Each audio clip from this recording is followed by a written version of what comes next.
Assalamualaikum warahmatullahi wabarakatuh. Kami dari kelompok 3 akan mempresentasikan hasil diskusi kami tentang supervisi pendidikan. Sebelum itu, izinkan kami memperkenalkan diri terlebih dahulu. Yang pertama, saya sendiri yaitu Ela Nuraini. Yang kedua, Kanitatin Hafidatil Laili. Yang ketiga, Sa'adatuz Zahro. Dan yang keempat, Putri Nadia Ismahani Aziz. Pengertian supervisi pendidikan. Kata supervisi berasal dari bahasa Inggris yaitu supervision, terdiri atas dua kata yaitu super dan vision yang mengandung pengertian melihat dengan sangat teliti pekerjaan secara keseluruhan. Orang yang melakukan supervisi yang disebut supervisor. Suharsimi menjelaskan bahwa supervisi terdiri dari dua kata yaitu super dan vision yang berarti melihat. Maka keseluruhan supervisi diartikan sebagai melihat dari atas. Supervisi adalah segala bantuan dari pemimpin sekolah yang tertuju kepada perkembangan kepemimpinan guru-guru dan personel sekolah lainnya di dalam mencapai tujuan-tujuan pendidikan. Ia berupa dorongan, bimbingan, dan kesempatan bagi pertumbuhan keahlian dan kecakapan guru-guru, seperti bimbingan dalam usaha untuk pelaksanaan pembaharuan dalam pendidikan dan pengajaran, pemilihan alat-alat pelajaran dan metode-metode mengajar yang lebih baik, cara-cara penilaian yang sistematis terhadap fase seluruh proses pengajaran, dan sebagainya. Dengan kata lain, supervisi ialah suatu aktivitas pembinaan yang direncanakan untuk membantu para guru dan pegawai sekolah lainnya dalam melakukan pekerjaan mereka secara efektif. Fungsi pengawasan atau supervisi dalam pendidikan bukan hanya sekedar kontrol melihat segala kegiatan telah dilakukan sesuai dengan rencana atau program yang telah digariskan, tetapi lebih dari itu.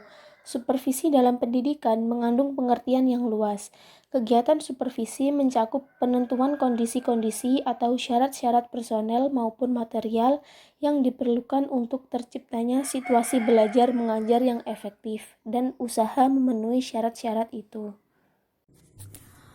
Perbedaan antara inspeksi dan supervisor. 1. Perbedaan dilihat dari segi tujuannya. Inspeksi bertujuan untuk membentuk kepatuhan legal, yaitu kepatuhan terhadap norma-norma kerja yang bersumber pada dokumen hukum dan ketentuan kelembagaan yang mengikat. Supervisi memiliki esensi untuk mendorong kepatuhan profesional, yaitu pelaksanaan pekerjaan yang didasarkan atas konsep, teori, dan refleksi praktis yang benar. 2. Perbedaan dilihat dari segi prinsipnya.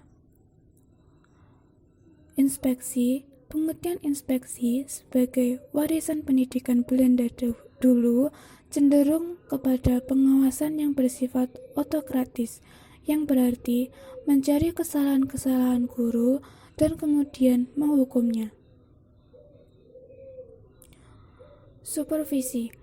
Dalam kegiatan supervise, guru-guru tidak dianggap sebagai pelaksanaan pasif, melainkan diperlukan sebagai partner bekerja yang masih memiliki ide-ide, pendapat-pendapat, pengalaman-pengalaman yang perlu didengar dan dihargai serta diikutsertakan di dalam usaha-usaha perbaikan pendidikan. 3. Perbedaan yang dilihat dari segi fungsinya. Inspeksi, suatu jabatan atau position dalam suatu jabatan. Supervisi, suatu fungsi atau function untuk membina perbaikan suatu situasi. Prinsip-prinsip supervisi pendidikan. Hal-hal yang perlu diperhatikan dalam melaksanakan supervisi antara lain: yang pertama, suasana kemitraan tidak menimbulkan rasa takut tetapi rasa saling memerlukan, hubungan kolegial dan bersifat interaktif. Kedua, supervisi harus bersifat praktis dalam arti dapat dikerjakan sesuai situasi dan kondisi sekolah. Ketiga, Sistematis artinya supervisi yang dikembangkan dengan perencanaan yang matang sesuai dengan sasaran yang diinginkan. 4. Objektif artinya memberikan masukan sesuai dengan aspek yang terdapat dalam instrumen. 5. Realistis artinya kenyataan yang sebenarnya, yaitu pada keadaan atau hal-hal yang sudah dipahami dan dilakukan oleh para staf sekolah. Yang keenam, supervisi bersifat bantuan yang tujuannya untuk meningkatkan kemampuan mengajar dan pembentukan sikap profesional. Yang ketujuh, kreatif. Artinya, supervisi mengembangkan inisiatif dan kreatif guru dalam proses belajar mengajar. 8. Antisipatif. Artinya, diarahkan untuk menghadapi kesulitan yang mungkin terjadi. Yang ke-9, humanis. Artinya, mampu menciptakan hubungan kemanusiaan yang harmonis. Yang ke-10, kompresif.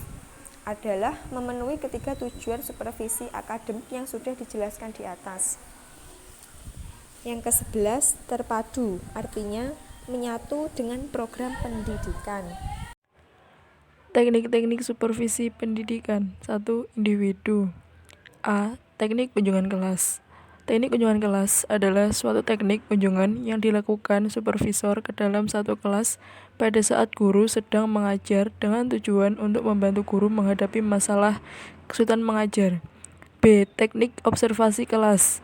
Teknik observasi kelas dilakukan pada saat guru mengajar. C. Percakapan pribadi. Percakapan pribadi merupakan dialog yang dilakukan oleh guru dan supervisornya yang membahas tentang keluhan-keluhan atau kekurangan dalam bidang mengajar. D. Intervisitasi atau mengunjungi sekolah lain. Teknik ini dilakukan oleh sekolah-sekolah yang masih kurang maju dengan menyuruh beberapa guru untuk mengunjungi sekolah yang ternama. 2. Kelompok A. Pertemuan orientasi bagi guru baru adalah pertemuan antara supervisor dengan supervise atau terutama guru baru yang bertujuan menghantar supervise memasuki suasana kerja yang baru. B. Rapat guru. Rapat guru adalah teknik supervisi kelompok melalui rapat guru yang dilakukan untuk membicarakan proses pembelajaran dan upaya atau cara meningkatkan profesi guru. C. Studi kelompok antar guru. Studi kelompok antar guru adalah suatu kegiatan yang dilakukan oleh sejumlah guru yang memiliki keahlian di bidang studi tertentu, seperti MIPA, bahasa, IPS, dan lainnya. D. Diskusi. Diskusi merupakan salah satu teknik supervisi kelompok yang digunakan supervisor untuk mengembangkan berbagai keterampilan pada diri para guru dalam mengatasi berbagai masalah atau kesulitan dengan cara melakukan tukar pikiran antara satu dengan E. Regulasi pengawas sekolah. Wewenang pengawas sekolah yang pertama memilih dan menentukan metode kerja guna mencapai hasil yang optimal dalam melaksanakan tugas sesuai dengan kode etik profesi. Kedua, menetapkan tingkat kinerja guru dan tenaga lainnya yang diawasi beserta faktor-faktor yang memengaruhinya. Yang ketiga, menentukan atau mengusulkan program pembinaan. Sekian presentasi dan diskusi dari kelompok 3. Wassalamualaikum warahmatullahi wabarakatuh.